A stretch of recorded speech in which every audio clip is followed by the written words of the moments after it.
Alors, il ne s'agit pas de faire connaître PILS, il s'agit de continuer à travailler avec la presse pour que la sensibilisation se fasse de façon plus large. On a été récemment sur le terrain l'année dernière, on a touché pratiquement 56 000 personnes en one-to-one.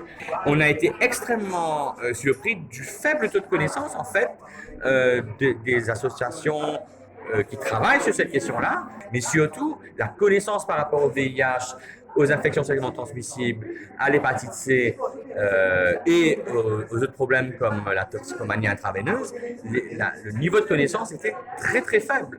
Donc, il y a encore beaucoup de travail. Et donc, il s'agissait aujourd'hui dans l'atelier de voir comment notre collègue Camille Sarré de Coalition Plus au niveau international, qu'est-ce qu'elle fait pour intéresser les journalistes à voir des angles nouveaux. L'épidémie à Maurice n'est pas sous contrôle. On a un nombre de cas beaucoup trop important pour notre pays et pas du tout en lien avec notre prétention d'être un pays à revenus élevés.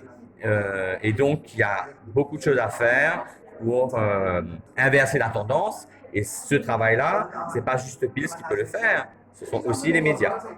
Tout à fait. Alors, le Fonds mondial est appelé à disparaître en 2023 parce que Maurice sera d'ici là, a priori, un pays à revenus fort. Donc, ça ne devrait pas être un problème pour PILS et les autres associations qui reçoivent des financements du Fonds mondial parce qu'il y a de l'argent, du coup, dans le pays. Ça veut dire qu'on a des ressources en interne, au niveau de l'État, mais aussi du secteur privé, qui sont suffisants pour pouvoir couvrir nos besoins, pour mettre en place des programmes, des activités, etc., et les traitements. Maintenant, c'est une question de volonté politique. Je suis assez convaincu que l'État mauricien va continuer à tester, à traiter, à mettre les gens sous traitement et à faire en sorte que l'épidémie reste contrôlée, parce que ce serait dramatique, le contraire serait dramatique.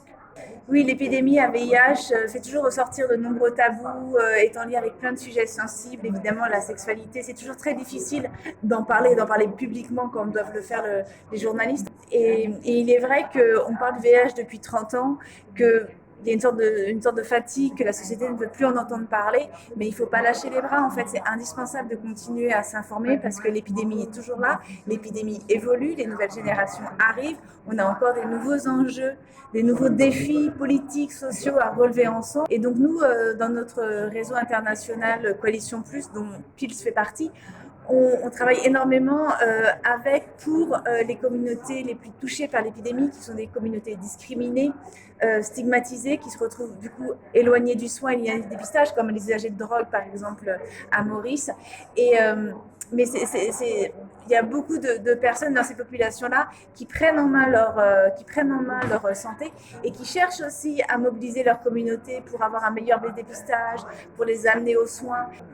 Par exemple, effectivement, je pense comme la communauté LGBTI, c'est difficile peut-être d'en parler, que cette communauté elle-même est un petit peu peut-être frileuse de se révéler, mais je pense qu'il y a moyen aussi d'ouvrir les lecteurs, les auditeurs à d'autres manières de vivre. On va aussi ouvrir à une sorte de tolérance sur la sexualité de chacun.